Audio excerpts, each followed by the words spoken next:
a tool by which the value of an idea, product, goods or services are globally estimated in the world we live today.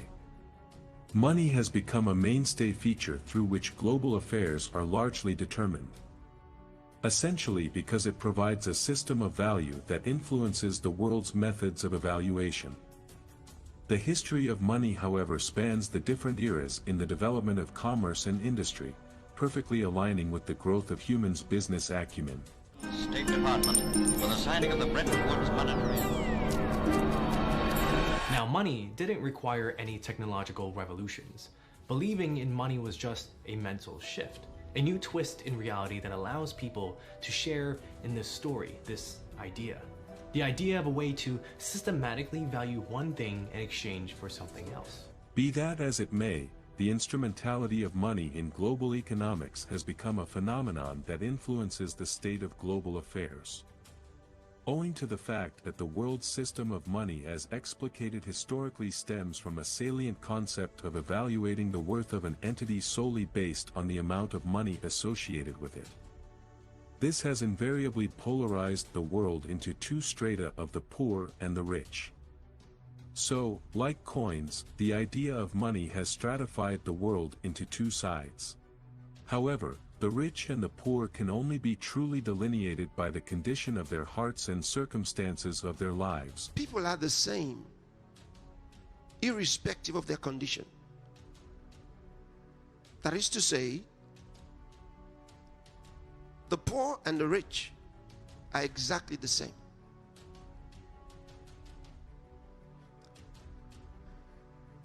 Except there's a transformation in their hearts, in their lives. They are exactly the same. If a man is poor, he is no different when he becomes rich, because there's no such thing as money. It exists in the mind of the poor. And the rich understand that. Money does not come from the government. It's a seemingly obvious question that's never asked or taught in schools for some reason. Unfortunately, most people's lives are basically dedicated to money. It's all people ever worry about or talk about. We go to school to learn basically how to go to university, to learn the skills to get a good job, so that we can trade hours of our lives, all for this thing called money. Henry Ford once said, "It is well enough that the people of the nation do not understand our banking and monetary system. For if they did, I believe there would be a revolution before tomorrow morning." With the establishing knowledge that money was a tool deployed to keep the poor limited in their minds, how then did the concept of money become entrenched in the world system? Let's go memory lane into the history of money. We use money every day, so it's this wonderful common ground, and the study of what's going on with money in the 18th century is fascinating. First human societies were operating largely along the principles of gift economy and debt. Here the gifts were not offered in exchange for money or other objects. Those who benefited from them were to return their service in the future. For example, if in a tribe someone had a bad hunting day, he will receive food from other members of the tribe, provided he will do the same on good days. The barter system appeared much later. With barter, an individual possessing any surplus of value, such as a measure of grain or a quantity of livestock, could directly exchange it for something perceived to have similar value or utility. Bartering involves a lot of work. First of all, finding someone who's specifically interested in what you have and ensuring that you can both agree on a proper value for your transaction. This can be very impractical on execution, as not always you'll find someone that needs what you have, and maybe for that someone is not worth that much anyways. Bartering was most of the time practiced either between complete strangers or potential enemies. Humans began to use tally sticks made from animal bones to record and document numbers, quantities, or even messages. The first traces of accounting have been found in Mesopotamia. Mesopotamian tribes traded for weapons, while the Romans traded for salt. The Silk Road allowed for goods like fur, spices, and gems, to travel between the East and the West.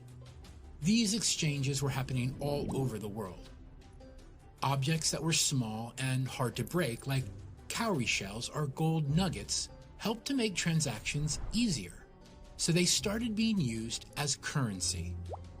Money slowly became a placeholder for value. Over the years, it's taken on many forms, from coins to leather to paper. Of course, in order for people to want to use it, the currency had to be trusted, or issued by an institution that was. This could be a trade guild, a bank, or a government. Otherwise, it would just be worthless. More recently, money is becoming something we often don't physically see or even hold in our hand. The world of payments and banking has largely gone digital. New types of currency continue to pop up, like cryptocurrency. So while money evolved from the likes of cowries into the paper money that we are very familiar with in this age and time, it has become astutely imperative to understand the origin of the world's monetary system, as it has remained largely de-emphasized for folks in these contemporary times. Especially bringing to limelight the history that surrounds the U.S. Federal Reserve and the central banks we have in different nations of the world today. The U.S. Federal Reserve, which is supposed to be or known as the central bank for the U.S., doesn't belong to the United States. After 2 failed attempts, a group of bankers wanted to put a central bank in the United States of America. It was December of 1910, and Senator Nelson Aldrich boarded a private train car in New York with 6 others. The 6 were not to be spotted by any news reporters to avoid questions. Their destination? Jekyll Island off the coast of Georgia. The meeting went for 9 days, and from that, they created the Federal Reserve System. This is all documented and a matter of public record.